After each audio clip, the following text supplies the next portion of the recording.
Biblias en el libro de Romanos, en el capítulo 6, versículos 12 al 14. Seguimos con nuestra serie en el Evangelio de Romanos. ¿Recuerdan que había anunciado que después de Romanos, así dentro de unos 10, 15 años, pues, iba a hacer una serie que se llamaría Fieles a Dios bajo presión o Fieles a Dios en el mundo, basado en el libro de Daniel? El problema es que una iglesia vecina nuestra y amiga mía me he enterado y he visto que ha empezado a hacer los sermones en el libro de Daniel. Entonces me ha sentido así. Estuve orando y, bueno, después de acabar con Romanos, no quiero que suene mucho a prosperidad ni a victoria, pero vamos a hacer una serie que se llama Los Milagros de Jesús.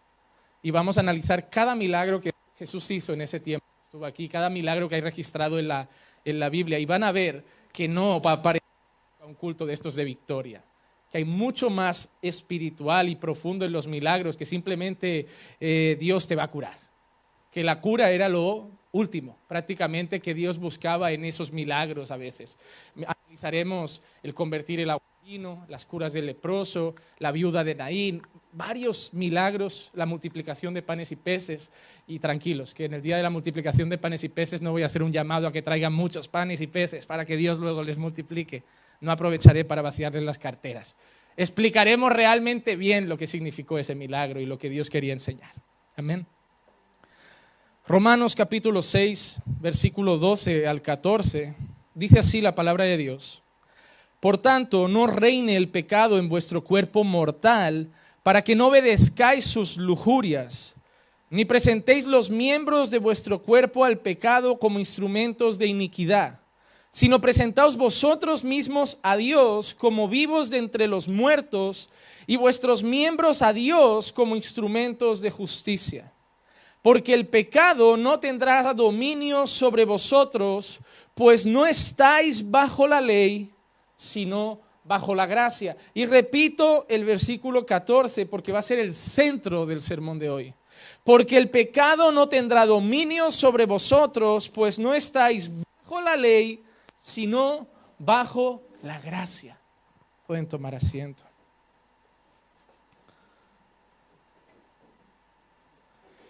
En el versículo 2, el apóstol Pablo empieza haciendo un pedido a los hermanos de Roma. Y Pablo empieza a decir: no reine el pecado en vuestro cuerpo mortal, para que no obedezcáis sus lujurias. Me gusta la palabra que usa Pablo para referirse de la relación del pecado con esos hombres. Dice: no reine el pecado en vuestro cuerpo mortal. Pablo nos ha ido hablando a lo largo de estos 6 capítulos de varias cosas importantes que todo creyente debe saber. Hermano, yo lo que deseo es que en el libro de Romanos tú puedas ver el evangelio completo. Todo lo que necesita saber un creyente para vivir, para saber y conocer su relación con Dios, para saber quién era antes de Dios y quién es hoy, está en este libro. Esto es una perla preciosa que cada domingo tú tienes que atesorar, llevar a tu corazón, alimentar tu alma y poner en práctica. Pablo nos ha ido enseñando, entre otras cosas, que todo el mundo sabe que Dios existe. Pablo nos ha enseñado desde el capítulo 1 que Dios se ha manifestado no solo en la palabra, sino que en las estrellas, en el firmamento y en toda la creación cuenta la gloria de Dios. Que es imposible, y no sé si te ha pasado, ver una noche estrellada y creer que Dios no es real. Es imposible ver esos paisajes que a veces uno encuentra en zonas del Amazonas, en islas tropicales, donde el hombre no ha llegado con sus máquinas y excavadoras y creer que Dios no existe. Hermano, tú ponte a ver simplemente un par de tardes documentales de la televisión. No pierdas tiempo con series y tonterías. Ponte un par de tardes a ver documentales que te hablen de países, que veas paisajes, que veas cataratas, que veas ríos, que veas océanos. Busca un documental de estos que te muestran las profundidades del mar, donde ves los corales, donde ves los animales, donde ves los peces de tantos colores, peces que aquí nunca vamos a ver. Busca documentales donde veas cómo se manejan los animales, cómo andan por la sabana. Es imposible creer que Dios no es real. Y eso es lo que Pablo empieza diciendo: Dios se ha mostrado a todo el mundo, así que ninguno se haga la pregunta de qué pasa con aquellas personas que viven en la selva y que no han oído hablar de Dios. Si te das cuenta, cada vez que llega un misionero a un grupo de esos, adoran algo. Muchos tienen un tótem con una cara de un águila o con una cara de un león, o tienen algún tipo de ritual mágico o místico, o adoran la naturaleza, o adoran los árboles, o adoran las aguas, o tienen el dios del mar, el dios de la fertilidad, porque todos en el fondo son conscientes de que hay algo y que hay un ser que los ha creado y los ha puesto ahí. Ninguna tribu es atea. Ninguna tribu dice no existe un Dios. Ninguna tribu dice Dios no existe, Dios no es real. No saben ponerle nombre. No conocen quizá a Jesús, pero son conscientes de que no están en ese lugar por naturaleza. Son conscientes de que hay alguien que provee la lluvia. Son conscientes de que hay alguien que los alimenta con cada árbol frutal, con cada animal. Son conscientes. Y eso es lo que Pablo empieza a decir. Dios se ha manifestado a toda la humanidad. Solo que la humanidad se ha rebelado contra Dios. No es que no lo crean y no quieran decidir que existe. Te encontrarás a mucha gente en las calles que dice, yo creo que hay algo. No sé qué, pero yo creo. Todos son conscientes que hay algo, que es real. Todos son conscientes de la existencia de Dios. Pero la entrada del pecado a través de Adán ha traído rebeldía contra Dios. Porque lo que un hombre no va a aceptar es que decir que hay un Dios significa que hay alguien por encima de él. Significa que hay alguien que manda. Significa que hay alguien que gobierna. Significa que tu vida no depende de ti, sino de Dios. Significa que tu destino no depende de ti, sino de Dios. Significa que tú no eres el rey de tu vida, sino que hay alguien más poderoso. Y eso es lo que el ser humano no quiere. ¿Por qué mucha gente no se casa hoy? Por no ser parte de otra persona. ¿Cuántas mujeres me encuentro yo en la sociedad diaria que incluso casada dice, bueno, yo estoy casada, pero yo no le pertenezco a mi marido? ¿No han oído frases como esas? Que reivindican, yo no soy propiedad de nadie y nadie es mi propiedad. Nos casamos, nos amamos, pero cada uno es libre. No pertenezco a mi marido, ni mi mujer me pertenece. Cuando la realidad bíblica es otra. La realidad bíblica nos dice que la mujer no se pertenece a sí misma sino a su marido, y que el marido no es dueño de sí mismo sino que es propiedad de su esposa. Mi cuerpo es de eclesia y el cuerpo de eclesia es mío. Ella es la eclesia de Juanma y yo soy el Juanma de eclesia. No soy el Juanma casado con eclesia y mañana decido de quién soy o no soy de nadie. No, soy el Juanma de eclesia. Eclesia es la eclesia de Juanma.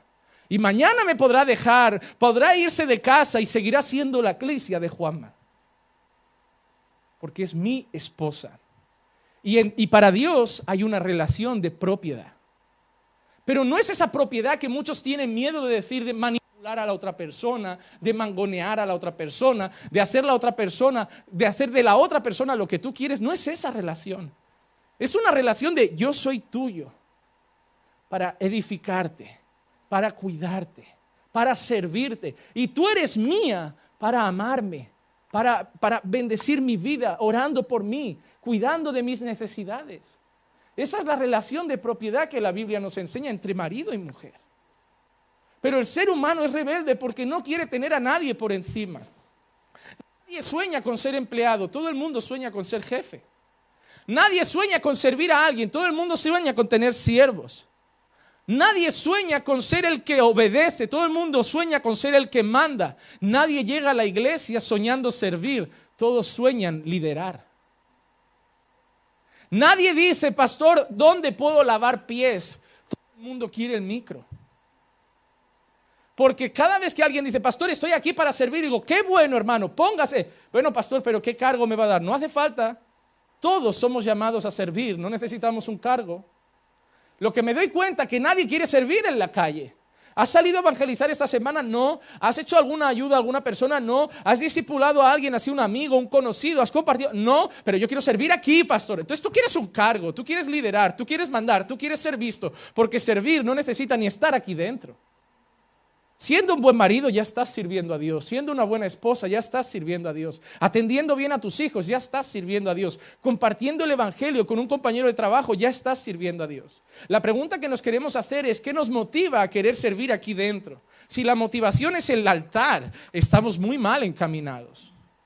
Porque si la motivación es servir, coge un cubo, llénalo de agua y una toalla y tienes muchos pies que limpiar aquí dentro.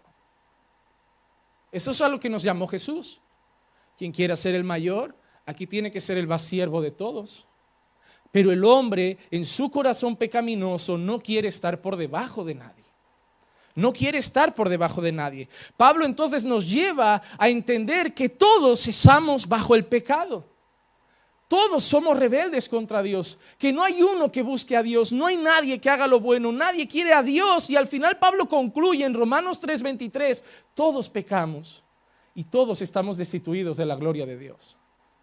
Hasta tu abuela, que era tan tierna, que cuidaba tanto, si no era creyente, se rebelaba contra Dios, porque ella era buena según su idea de lo que tenía que ser, pero sin contar con Dios para nada, confiando en sí misma y en su propia bondad, no reconociendo que era una pecadora miserable y diciendo, no, yo soy una buena mujer. Ah, no, esa mujer se tiene que haber ido al cielo. Sin Cristo no, sin arrepentimiento no, y sin conversión no, por muy santa que pareciera la señora en esta tierra. Todos tenemos esa abuela que parecía una santa, pero que sin Cristo el destino era el infierno. Porque nadie se salva por ser bueno. La Biblia también dice, no hay ni uno bueno.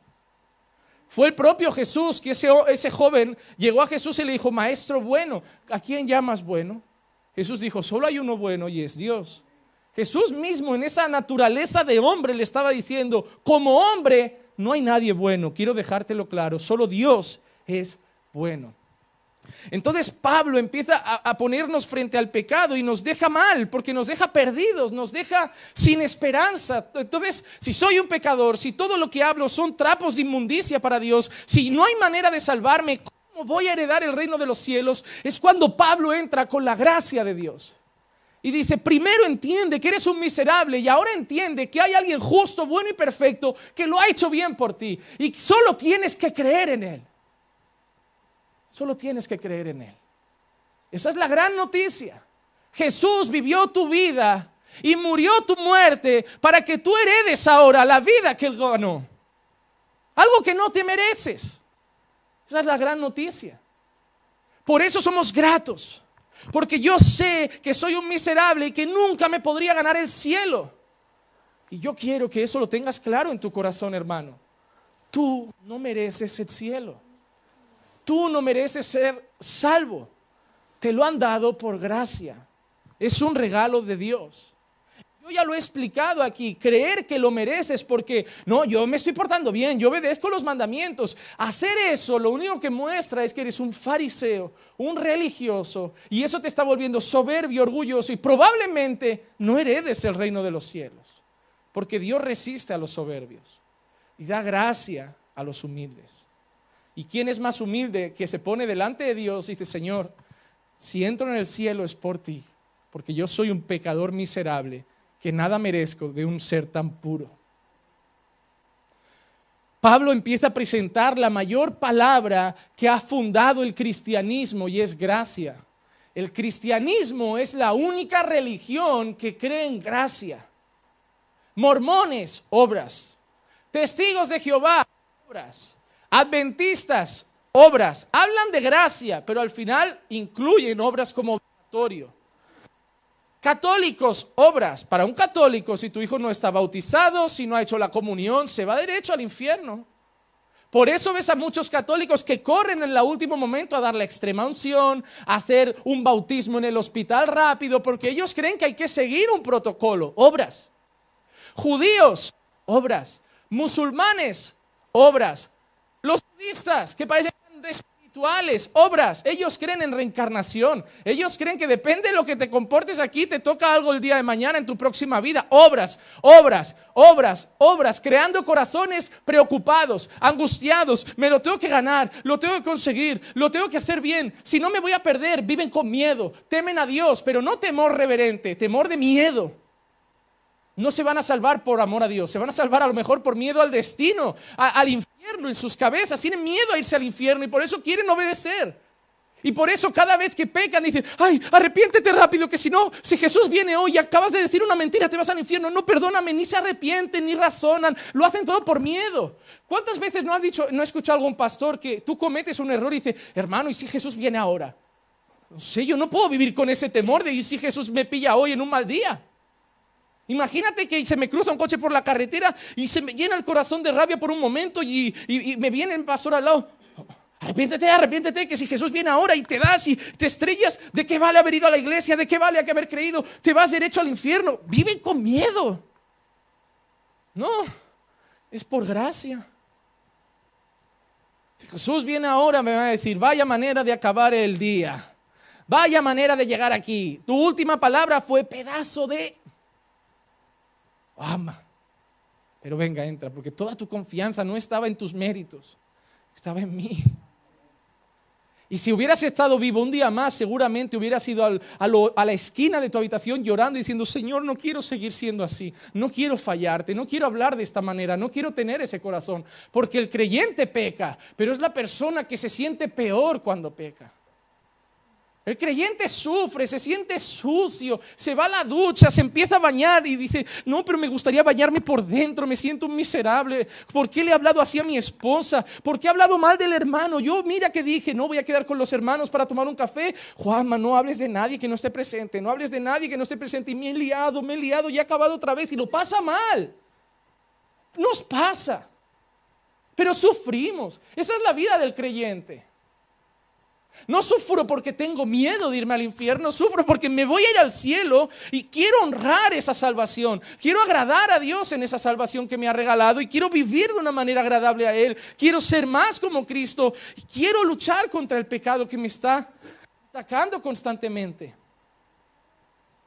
Pablo está diciendo, no reine el pecado sobre vuestro cuerpo mortal.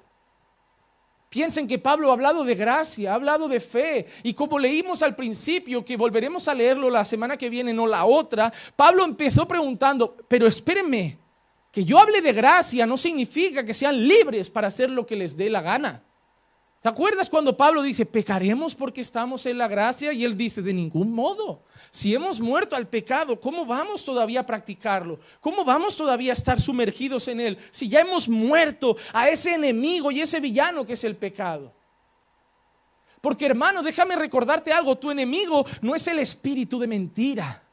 Tu enemigo no es el espíritu de seducción. Tu enemigo no es el espíritu de lujuria. Tu enemigo no es el espíritu de orgullo. No es que eres orgulloso, se llama así. Es que eres un lascivo, es que eres un mentiroso. No es un espíritu, es un pecado. Está en tu naturaleza y tienes que luchar contra eso. No buscando un pastor que te haga liberación, sino buscando el trono de la gracia, de donde el único lugar donde vamos a encontrar verdadera libertad. Hermano, no hay ningún pastor que poniendo la mano en tu cabeza te libre de tus males. No somos chamanes. Voy a comprarme un puro, un buen aguardiente y voy a hacerte así con el humo y escupirte aguardiente y matamos un pollo y te vas a ir igual a casa. No hay ritual ni hechicería que te libre de lo que solo Dios puede librarte. Una mano en la cabeza no puede arrancar un pecado del corazón. Y el pecado no se vence con las oraciones de los otros, se vence con nuestra vida de oración con Dios. En el único lugar donde vamos a encontrar libertad es Cristo. La Biblia no dice, conoceréis a Juanma y Juanma os hará libres. No, dice, conoceréis la verdad y la verdad os hará libres. La Biblia no dice, el que conoce a Juan, si Juanma os libertare verdaderamente seréis libres. No, la Biblia dice, si el Hijo os libertare verdaderamente seréis libres. Hermano, el único que es el camino es Él, el único que es la vida es Él, el único que rompe cadenas es Él, el único que hace libres es Él, el único que trae paz es Él, el único que trae gozo es Él. Por eso a Él, por Él y para Él son todas las cosas, por eso a Él la gloria, y no al pastor que está ungido, y no al pastor que es poderoso, y no al pastor que es usado, no es a Él. El pastor es simplemente una voz en el desierto como Juan Bautista, que te muestra el camino a quién, a aquel, al Cordero que vino a quitar el pecado del mundo. Juan Bautista era el capo del desierto.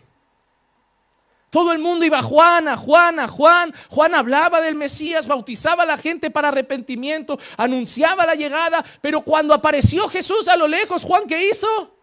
Aquí acaba mi trabajo.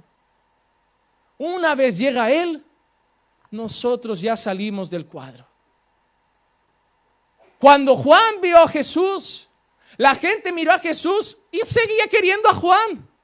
Bautízanos, Juan, venga Juan. Pero Juan ya señaló a él y dijo, no, el que he venido anunciando, el que he venido diciendo que yo no soy digno de él, es él.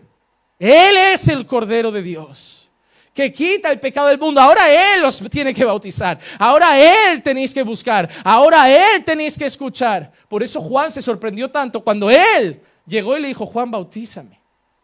Dijo, ¿cómo? ¿Qué dijo Juan? Yo debería ser bautizado por ti. Pero Jesús tenía una cosa que era mayor que todo ego humano y era humildad y reverencia a Padre. Dijo, no, Juan, bautízame para que se cumpla lo que está escrito. Yo no estoy aquí para decir, ahora yo soy el capo. Estoy aquí para decir, yo vengo a cumplir la escritura. Yo vengo a obedecer a Dios. Así que Juan, bautízame. Yo creo que nadie va a sentir el privilegio de Juan. Pedro pudo haber andado sobre las aguas. Los apóstoles pudieron ver pan y peces multiplicándose. Pablo pudo ver niños muertos volver a vivir. Pero solo Juan cogió al Maestro, a Dios hecho carne, y lo sumergió en las aguas. Yo no sé ni si podría hacerlo. Yo creo que me temblarían las manos decir, yo no estoy creyendo esto. Solo Juan estaba ahí cuando el cielo se abre. Desciende una paloma que se posa sobre Jesús. El mismo Espíritu Santo y una voz, ese es mi Hijo amado. Era Dios mismo el Padre testificando y diciendo, es Él del que Juan habla, es Él al que tenéis que seguir, es Él en el que tenéis que depositar la confianza. Yo, hermano, Juan, yo creo que ya pudo morir decapitado, pero nadie le quita lo que vivió.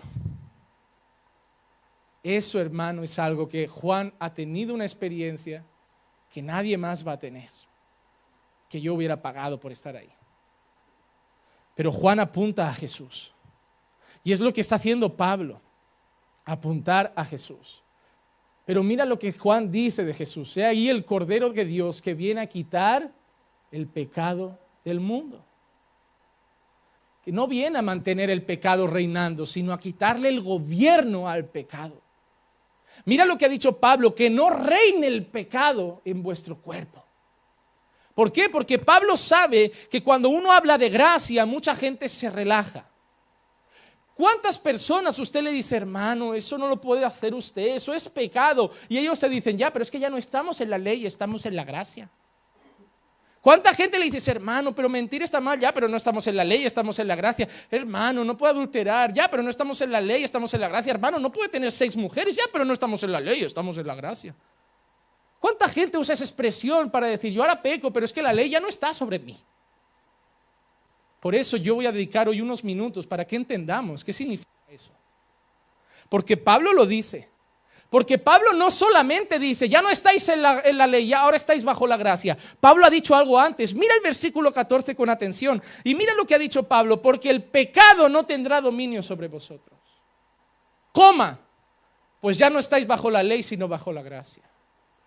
Es todo lo contrario. Hermano, ¿por qué pecas? Porque ya no estoy bajo la ley. Precisamente Pablo ha dicho que si estás bajo la gracia, el pecado ya no te domina. No que puedes pecar, sino que ya no eres esclavo del pecado. Resumen rápido, todos nosotros nacemos esclavos del pecado.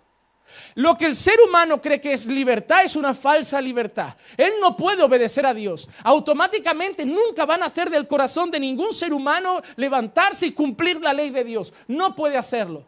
Por eso las religiones que hablan de ley son pesadas, porque te están diciendo no tienes que obedecer esto para ser salvo. Y el ser humano pecador se encuentra con un montón de normas que no consigue cumplir.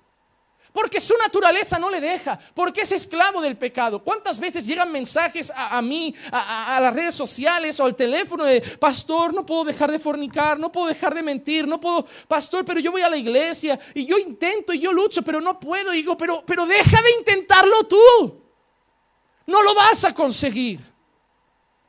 Por eso muchos de ustedes llevan muchos años luchando contra los mismos pecados, porque quieren dejarlo ustedes, quieren luchar ustedes, quieren quitárselo ustedes.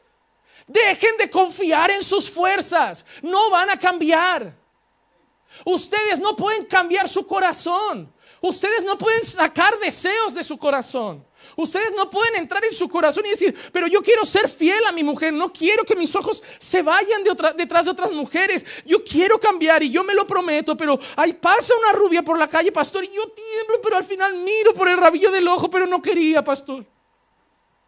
No puedes confiar en tus propias fuerzas. Porque cuando tu naturaleza es la del viejo hombre, el pecado reina sobre ti. No es que simplemente seas un pecador, es que reina sobre tu vida. Es que es tu dueño. Es que Él manda. Y eso es lo que vino a hacer Jesús. Cambiar el rey de tu vida. Para que el rey ya no sea el pecado, sino que Cristo sea el rey. Jesús no vino solo a librarte del pecado, Él vino a reinar en tu vida. Él vino a ser tu rey. Él vino a decir, tú eras luz, eras tinieblas, ahora serás luz. Tú eras injusticia, ahora serás justicia. Tú eras esclavo del pecado, ahora serás esclavo de Cristo.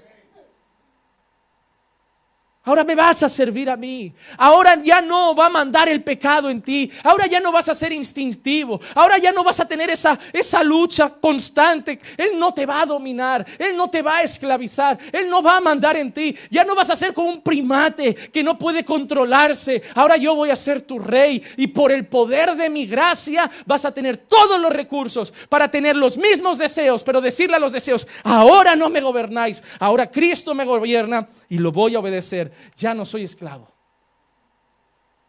Eso es estar bajo la gracia. Es un cambio de hogar. Es un cambio de gobierno. Mira lo que dice Pablo en Colosenses 1:13. Porque Él nos libró del dominio de las tinieblas y nos trasladó al reino de su Hijo amado. Estar bajo la gracia no es ser libre para pecar cuanto quieras. Estar bajo la gracia y no bajo la ley significa que ahora la ley, que antes era una carga, porque tú dices, wow, los mandamientos, yo no consigo obedecerlos. Ahora puedes ser honesto, ahora ya no tienes la obligación de mentir. Ahora el no mentirás lo puedes cumplir. Ahora el no adulterar lo puedes cumplir. Ahora el no fornicar lo puedes cumplir. Ahora el no hacerte imagen de otros dioses lo puedes cumplir. Ahora el no ser idólatra lo puedes cumplir. Ahora el no robar lo puedes cumplir. Ya no te va a engañar el pecado. ¿Cuántas veces el pecado te engaña y te dice, pero robas por un motivo justo? Dios sabe tu necesidad. Él te engaña. Él te engatusa, Él te convence, Él juega con tu cabeza y al final hace contigo lo que te da la gana. Engañas a tu mujer y ¿qué te dice el pecado? Si es que la culpa es de ella, si es que no te hacía ni caso, si te tiene abandonado y encima te grita y encima te trata mal y tú vas allí y pagas todo y no dejas que falte nada en casa y no falta comida y no hay una factura sin pagar y tiene peluquería y tiene todo y solo te grita. Es normal que hayas engañado a tu esposa, es normal, has sido débil, es normal y ella encima te tiene que perdonar por obligación porque es que no te merece. Él te engaña, Él te convence, Él quiere justificar tus errores para que sigas esclavo de esos pecados y encima encuentres motivos para hacerlo. Cuando llega Cristo y tú engañas a tu esposa, porque te puede pasar, porque quien está firme cuide que no caiga. Pero ya no juega contigo el pecado. El pecado te va a decir, no ves, es que te trataba mal, es que te tenía abandonado, es que mira, no te merece. No, y ya Cristo, que es tu rey, va a empezar a decir, arrepiéntete.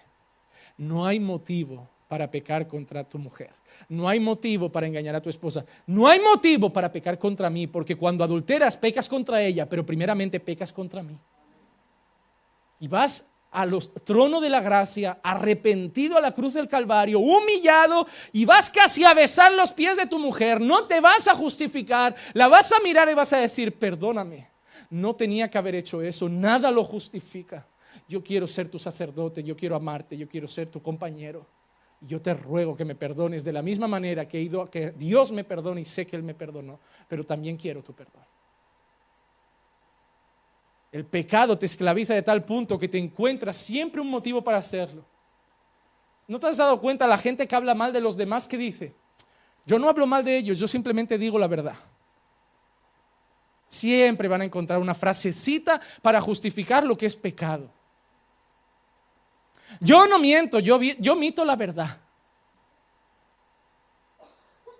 Pastor, yo no he mentido, simplemente no lo he contado todo. Media verdad es una mentira.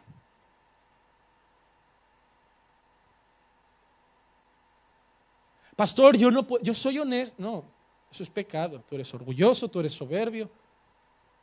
Pastor, yo no puedo estar callado, yo tengo que decir lo que pienso porque soy así. Bueno, vale. El pecado siempre te va a convencer. El pecado siempre te va a hacer sentirte cómodo con lo que Dios llama pecado. Eso es estar bajo la ley.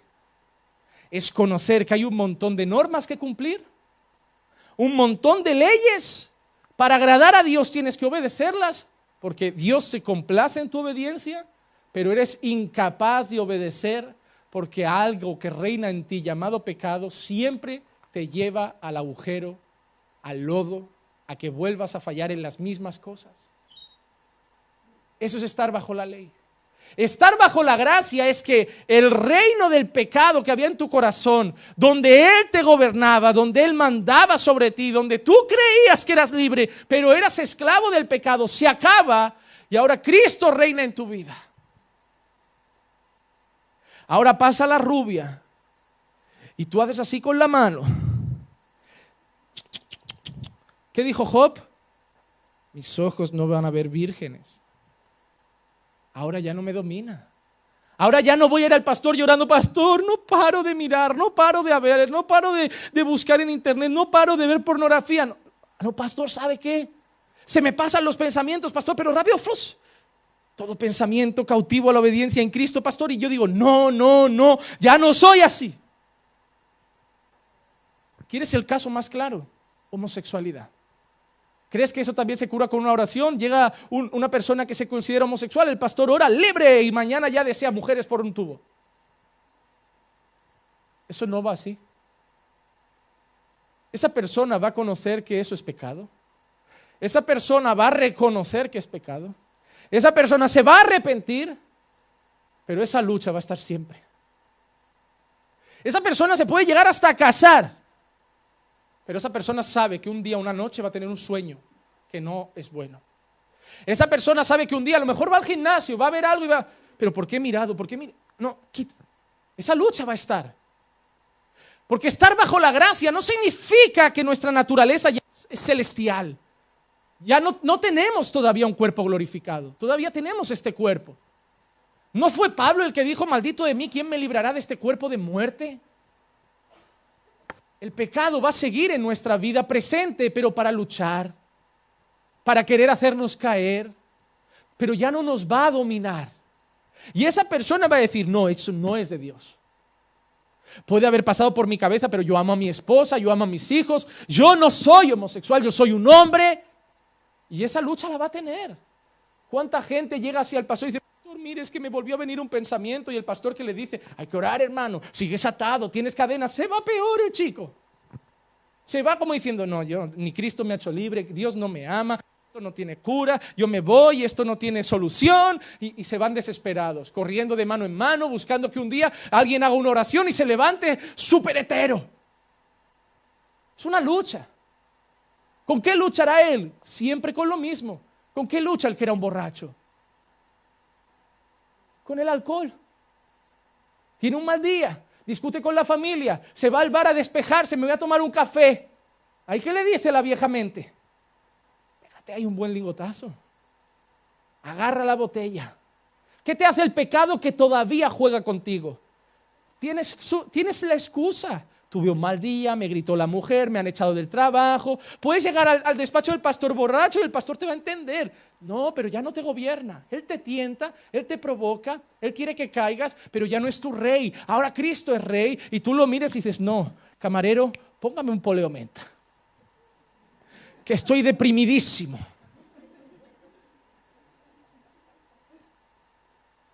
Cuando me viene gente y me dice, pastor, llevo ya 10 años como creyente, pero tengo esta lucha, este pecado que caigo, y le digo, no, llevas 10 años en la iglesia, pero quien practica el pecado es del diablo. ¿Cómo? Y esa persona no me escribe más. Pero es una realidad bíblica, el creyente no es esclavo del pecado. El creyente tropieza, el creyente cae, el creyente se equivoca, pero el creyente no está en paz ahí. Está sucio, está como que se ha caído en un pozo. Sacadme de aquí, siento claustrofobia, me siento mal, sacadme de aquí. Y es cuando Dios manda esa cuerda y te agarras y Dios te saca.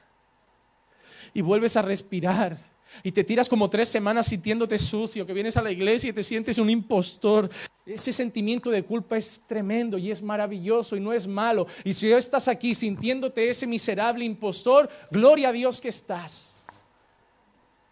Porque más preocupante es el que lo ha hecho y está aquí con paz, aun habiendo pecado. Sentirte mal es una de las cosas más buenas que te puede pasar siendo creyente.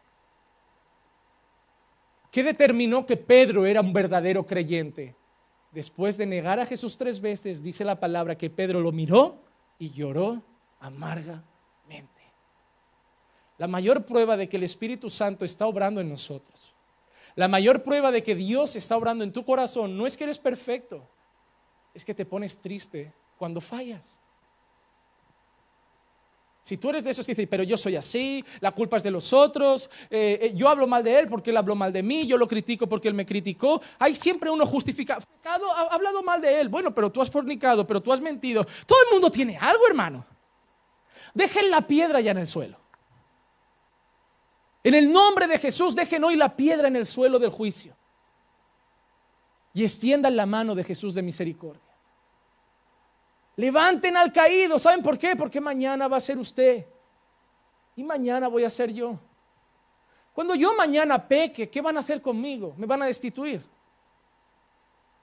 No, me van a sentar, porque un tiempo necesitaré ser trabajado por el Espíritu.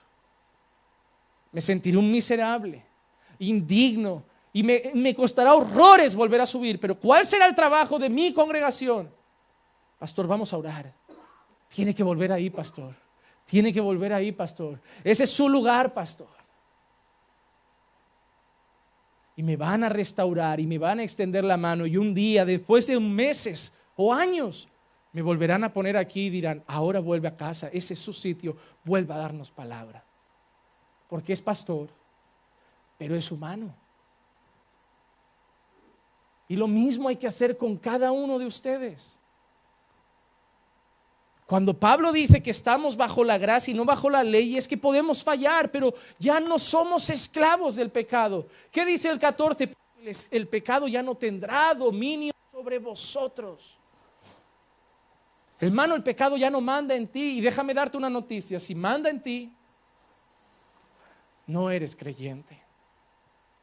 Y no es para que te vayas de la iglesia, es para que hoy busques a Dios como cualquier persona en su primer día, te arrepientas y digas, Señor, sálvame, porque creía que era, pero no soy. Porque las ovejas caen en el lodo, pero solo los cerdos se revuelcan en él. Esa es la oración nuestra, Señor, sálvame de mí mismo y del pecado. No sálvame de mis enemigos. No sálvame de los que me persiguen. No sálvame de los que hablan mal de mí. No, sálvame de mí mismo y de mi maldad. Te voy a confesar algo, hermano. ¿Sabes quién ha sido el que más daño ha hecho a mi matrimonio? El diablo. Yo. Las noches que he tenido tensión con mi esposa, que a lo mejor he dormido en el sofá, no estaba Satanás en la sala, estaba yo. No fue Satanás quien gritó, fui yo. No fue Satanás quien dijo lo que no tenía que decir, fui yo. Y no fue Satanás quien rompió el corazón de mi esposa, fui yo. Por eso no puedo esperar que sea Satanás el que vaya a arrepentirse, tengo que ir yo.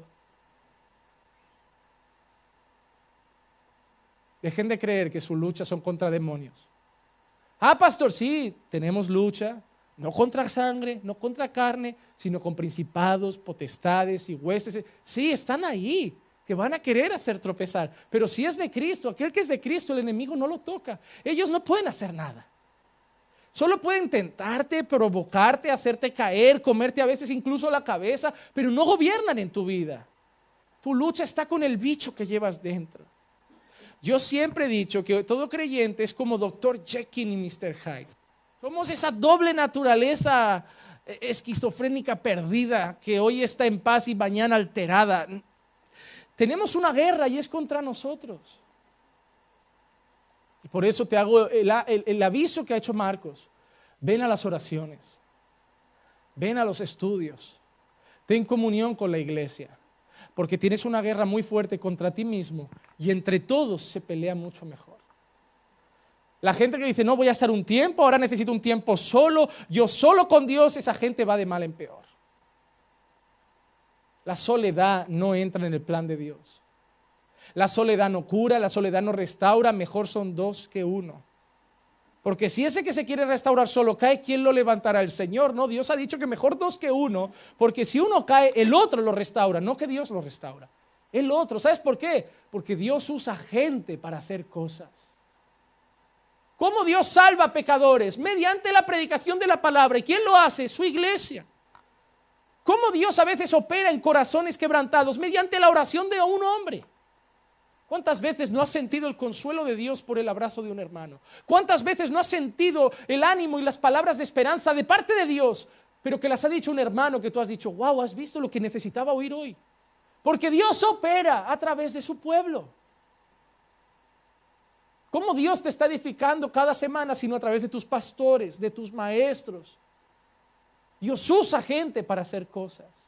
Por eso no podemos estar solos. Porque lo que Dios va a usar para restaurarme, para fortalecerme y para levantarme es su pueblo, su iglesia. Estar bajo la gracia y no bajo la ley significa ser libre del pecado y no ser libre para pecar. Si tú crees que estar bajo la gracia y no bajo la ley, como muchos dicen, es poder vivir como quieras porque la ley ya no te condena, es cierto que la ley ya no te condena, pero no te condena no porque no exista. La ley de Dios es perfecta, la ley de Dios es buena, la ley de Dios es recta y la ley de Dios es eterna. La ley de Dios no ha desaparecido del mapa. Así que deja de regalar a todo el mundo Nuevos Testamentos y arranques el Antiguo Testamento como si ya no fuera necesario. No hay blasfemia más grande que hayan hecho las librerías evangélicas que es vender Nuevo Testamento sin el Antiguo, porque toda la palabra es inspirada por Dios. ¿Y cómo van a saber que son pecadores si no saben lo que es pecado? Y el pecado lo sabemos mediante la ley. Yo sé que mentir es pecado porque la ley dice que no mentirás. No puedo darle solo el Nuevo Testamento como contándoles solo la historia bonita, sin contarles el drama que había primero. No, mira el Nuevo Testamento, léete los evangelios, nada más importa. No, todo importa porque lo que le da sentido a los evangelios, lo que le da sentido a la gracia y a la salvación es el Antiguo Testamento, que cuando tú lo lees dices, estoy perdido. Además de que entiendes que el pueblo de Dios siempre ha sido igual de miserable. Ahora que estamos viendo Éxodo, ¿qué estamos viendo, iglesia? Un pueblo que constantemente falla a Dios, que los ha sacado de Egipto, que eran esclavos, que los ha hecho libres y solo reclaman, solo murmuran, solo se quejan, son ingratos, no se conforman con nada. Yo me siento reflejado con el pueblo, no con Moisés, con los demás. Yo me siento reflejado. ¿Cuántas veces hemos sido ingratos? No con los labios, pero el corazón. Yo no merezco eso, Señor. ¿Por qué me pasa? Cuando tú le dices a Dios, ¿por qué me pasa a mí esto? Yo no lo merezco. Le estás diciendo a Dios que yo soy muy bueno para que me pasen cosas malas. Sobre toda cosa guardada, guarda tu corazón. Porque un corazón que cree que todo lo que le pasa no lo merece porque él es bueno, un creyente no puede decir, ¿por qué al violador ese no le pasa nada y a mí me pasan cosas malas? Yo he llegado a leer artículos de por qué a gente buena le pasan cosas malas y a gente mala cosas buenas. Porque no hay nadie bueno. Porque él viola y tú mientes, pero todos sois pecadores ante los ojos de Dios. No hay nadie bueno. Dejad de hacer un podio con el pecado en el número 1, el asesinato, en el número 2 de los pecados, la violación. No, todo está en un saco. Dios no tiene un rango. Solo tiene un pecado que no tiene perdón y es la blasfemia contra el Espíritu Santo. Todos los demás es pecado. Y te digo una cosa, para que entiendas esto, si un hombre llega y dice, Dios, ¿qué has hecho en tu vida? Yo solo dije una mentirijilla, no hice nada más. ¿Estás arrepentido? Bueno, no, a ver, una mentira no es nada. Yo merezco el cielo, yo solo mentí al infierno. Ahí llega otro y le dice, Dios, ¿tú qué has hecho? Yo violé a 3 niñas, yo maté a 6 abuelas, yo atropellé a 4 policías, degollé a mi mujer y... ¿Qué te parece todo eso? Yo no merezco el cielo. Yo estoy muy arrepentido. Yo no era dueño de mí mismo, era esclavo del pecado y yo necesito tu perdón. Mándame al infierno si quieres, pero al menos antes perdóname porque estoy arrepentido. Pues tú al cielo. ¿Lo has entendido? ¿Sabes dónde se salva mucha gente? Ves a predicar a la cárcel, donde creen que no merecen ni vivir. Algunos, y ya verás cuántos arrepentidos hay y cuántas salvaciones hay. Ves a predicar a un banco donde todos son los grandes magnates de la sociedad y vas a ver cómo no ves muchos corazones quebrantados. Porque el primer paso para ser salvos es reconocer que somos miserables pecadores. No estamos bajo la ley, no es porque la ley no sirva de nada, sino porque hay cosas que la ley no puede hacer. Y yo voy a ser rápido y en 10 minutos te voy a decir 3 cosas que la ley de Dios no puede hacer. Te puede sonar raro, pero es una realidad que la vas a ver con la Escritura. Lo digo para los que les gusta tomar nota. 3 cosas que la ley no puede hacer en la vida del ser humano. Número 1, la ley no nos puede justificar ante Dios. Romanos 3:20, porque por las obras de la ley ningún humano será justificado delante de él, pues por medio de la ley viene el conocimiento de pecado. ¿Qué dice Pablo? Por las obras de la ley nadie puede ser justificado ante Dios. Gálatas 5:4, de Cristo os habéis separado vosotros que procuráis ser justificados por la ley, de la gracia habéis caído. Gálatas 2:16, sin embargo, sabiendo que el hombre no es justificado por las obras de la ley, sino mediante la fe en Cristo Jesús, también nosotros hemos creído en Cristo Jesús para que seamos justificados por la fe en Cristo y no por las obras de la ley, puesto que por las obras de la ley, Pablo vuelve a decir como en Romanos, nadie puede ser justificado. Te lo explico, la ley no puede hacer que seas salvo. La ley no te puede hacer bueno ante Dios. ¿Por qué? Porque la ley son normas, pero no cambiará tu corazón pecaminoso y tarde o temprano las vas a incumplir, vas a fallar, te vas a equivocar y cuando llegas ante Dios y dices, yo soy justo, he vivido conforme a tu palabra, Dios va a decir, no, el 2 de marzo de 1992 fallaste, el 2 de abril de 1994 fallaste, el 6 de marzo de 1999 fallaste. Y te va a ir recordando fallos. Que tú dirás, pero una vez al año. La Biblia dice que quien incumple un mandamiento se hace incumplidor de toda la ley. La ley no te puede justificar. La primera cosa que hace la gracia y que no hace la ley es hacerte justo ante Dios. Somos salvos por gracia mediante la fe y no por las obras de la ley. Ninguno que procure llegar al cielo por su propio mérito será salvo. Porque te vas a equivocar, aun siendo creyente. ¿Cuántos de aquí son creyentes y han pecado contra Dios? Se levanten la mano, siendo creyentes. Y el que no lo haga, miente. Es una realidad. ¿Te sientes cómodo con tu pecado? No. ¿Quieres seguir ahí? No. ¿Vienes constantemente a la iglesia, estudias la palabra y oras para que no vuelvas a tropezar en eso? Sí, pero te equivocas.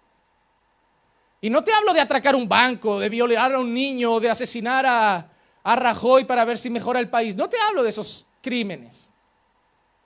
Te hablo simplemente de irarte contra alguien y tú decir algo que antes decías, pero eso no es pecado, es una tontería, ahora te pone triste. ¿Sabes qué es lo que te hace sentir que maduras en la fe?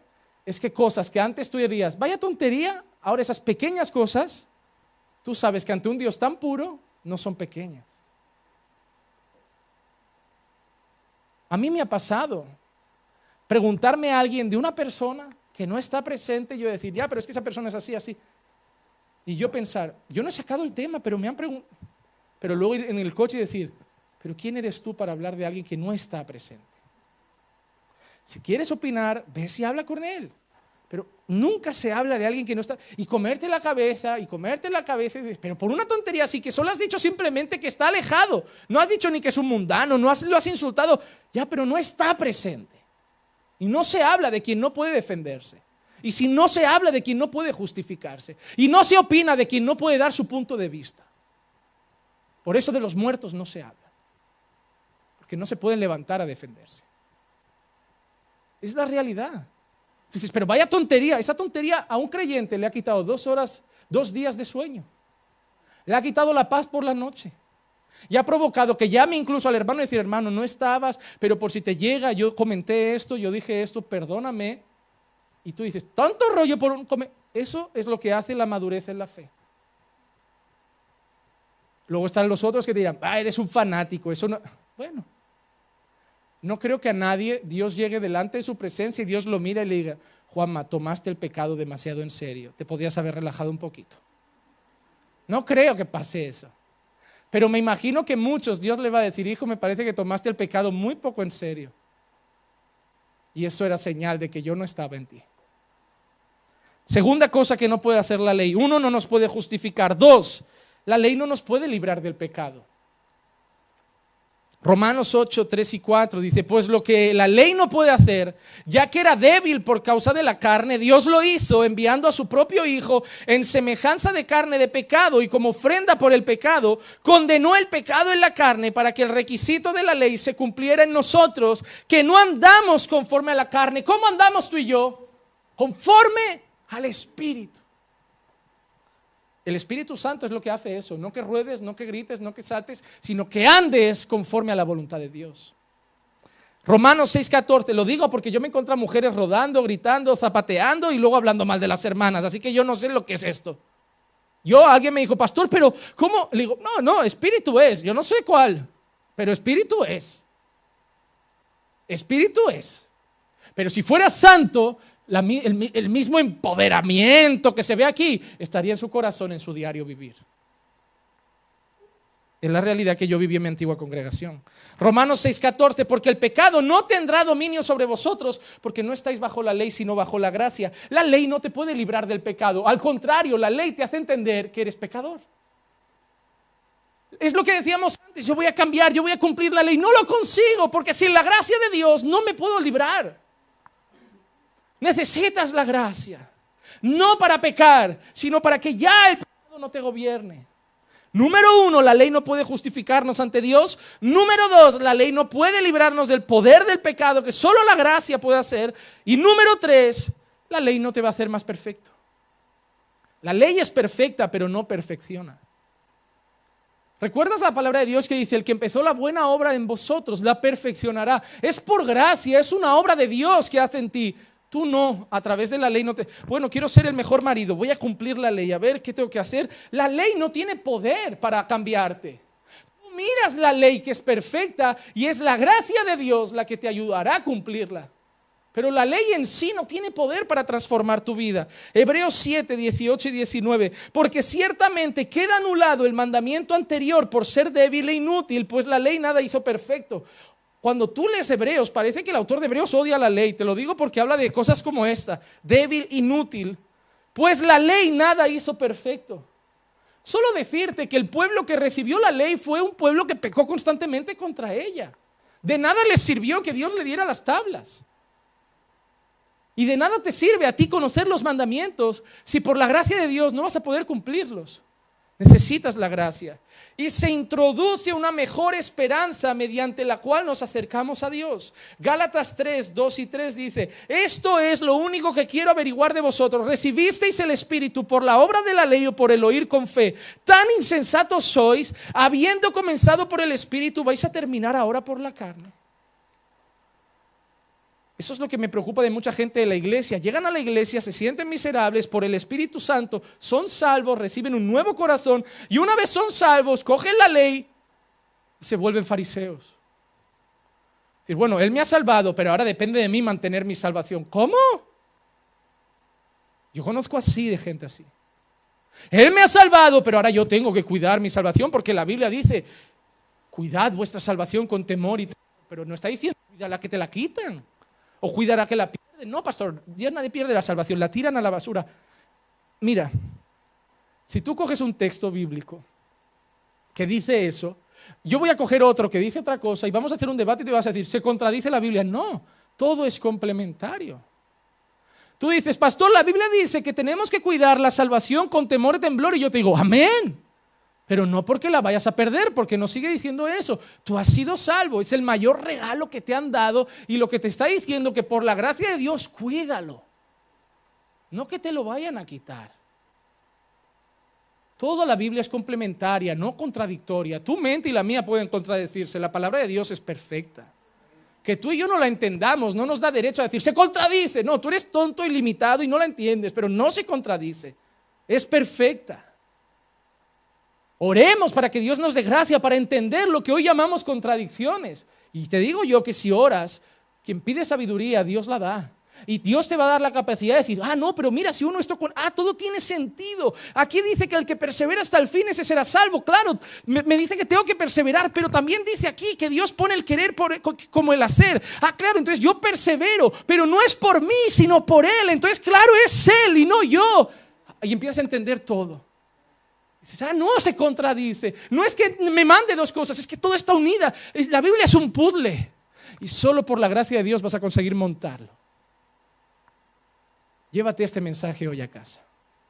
No estás bajo la ley, estás bajo la gracia. Porque la ley no podía hacer nada en ti. Pero la gracia de Dios te ha hecho libre del pecado. El pecado ya no manda en tu vida. No te dejes engañar. Mañana lunes vas a ir a tu trabajo, cuando vengan tentaciones, cuando vengan momentos tensos, cuando tu marido o tu mujer te provoque para pincharte, porque sabemos dónde dar a nuestras... Lo bueno de estar casado es que sabes qué decir para alterarla. Lo que otro dice, quiero pinchar a fulano, pero no conozco con la mujer, dice, toco a su padre y peta por todos lados. Cuando tu marido te pinche, porque se puede equivocar, o tu hijo te conteste. Cuando alguien se equivoque, cuando el pecado te tiente, cuando el pecado llame a tu puerta, porque va a llamarte. Cuando te llegue el compañero de trabajo y te diga, tómate un chupito que es lunes, la mejor manera de empezar la semana es con fuerza. Te va a llamar. Y no tienes que responder, sal de aquí, Satanás. No es Satanás. Es el pecado, y si te está tentando es porque cada uno es tentando de su propia concupiscencia. Cuando te llame, lo vas a mirar y no vas a tener que reprender en alto, sal de aquí, demonio. Vas a mirar a tu corazón y vas a decir, ya no soy tu esclavo. Tu mujer te va a provocar y vas a respirar. Y encima le vas a coger de la mano y decir, si hice algo, perdóname. Tu mujer va, ¿qué? Si yo quería pelea porque quería dormir hoy más ancha y buscaba esto para que fueras al sofá. Si no tenía ganas de hacer la cena, yo buscaba esto para decir, pues ahora te cocinas tú. Pues amor, si quieres cocino yo. Y si lo que deseas es dormir sola, aunque a mí me pese, porque tu compañía es lo más grato que Dios me ha dado, yo me voy al sofá. Pero no te alteres. Recuerda que yo te amo. ¡Ay, la desmontaste, hermano! Al contrario, ya no vas al sofá, sino que hay fuegos artificiales esa noche.